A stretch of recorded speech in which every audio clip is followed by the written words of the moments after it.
here's how I attach my Wingfoil harness line. It's just a bit of, this is 3mm rope actually, thought it'd be good. It's just over 4 foot long. So what we're going to do, tie a little granny knot in the end. Doesn't have to be anything fancy.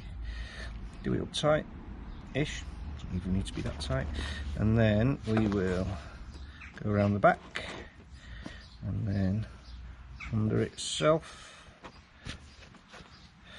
around the back again, and then back up through that loop that you've just made there.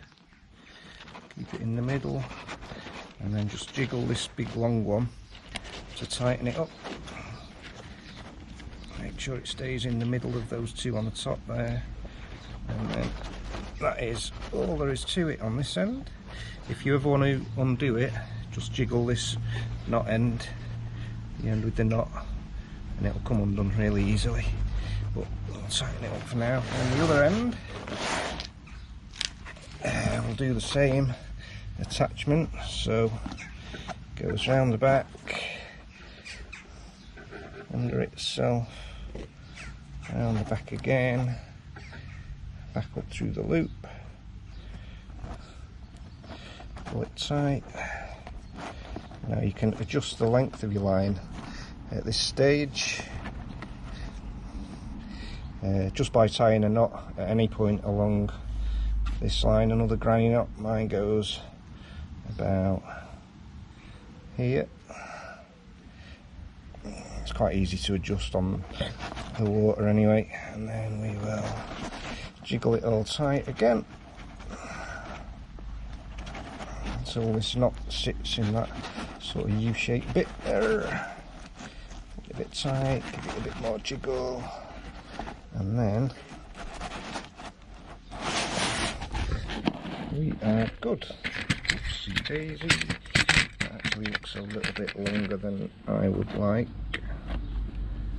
because I wear a quite high chest harness on the forward whip. So yeah, I'll make it a bit shorter. Jiggle the knot end. All I'll do is slide this granny knot up a bit.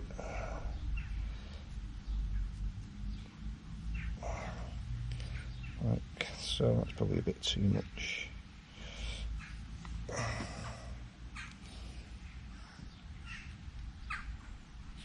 There we go, granny knot, and then we'll go over, around the back, make this loop, and then what have I done here? On the back.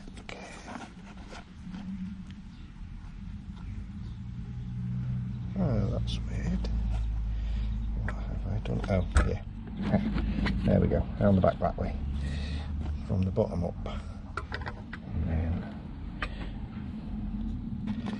the loop around the back, up through the loop. Best videos are where you show the mistakes anyway, aren't they? And then tighten these two bits up here, jiggle it tight, and we are done. And then you can just trim that bit off. I'll probably chop it off about here.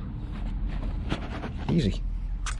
And I forgot to add that the one of the many advantages of this system, aside from being super cheap, is when you want to pump yourself up onto the foil, instead of smacking yourself repeatedly in the face with a big stiff harness line or accidentally hooking in, which is super annoying, all you do is get your thumb in it like that, and then there's no harness line getting in the way while you're pumping. Release your thumb and you're off again. So you want to pump, you can even do both like that if you want your hands in the middle, or just one is the technique I use. So as soon as you start pumping, boom, and you're off. Love it. So just do one more, just because it's what I'm doing this morning, might as well film it. Tiny little granny knot in the end. pull it tight, bog standard granny knot.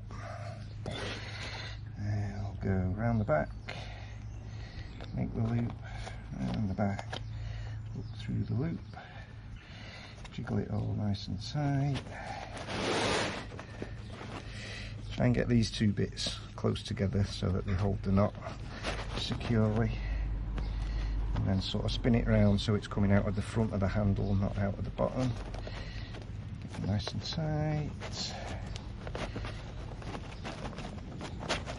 That's one end done.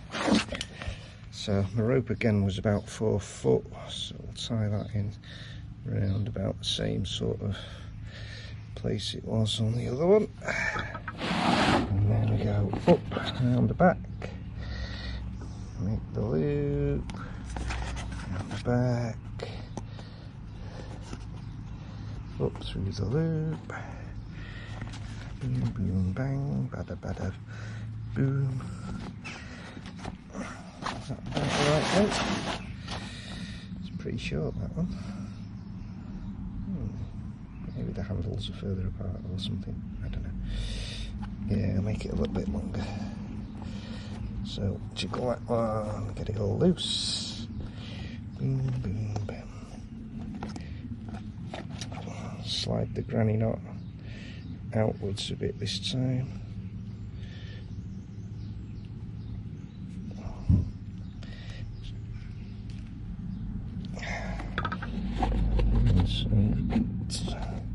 Up, make the loop from the back, through there, jiggle it all tight.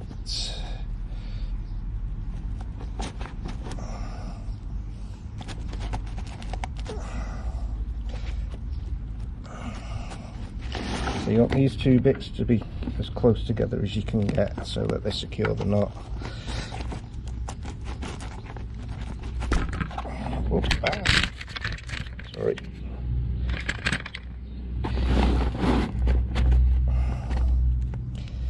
And we are done. Trim it off about here, sorted.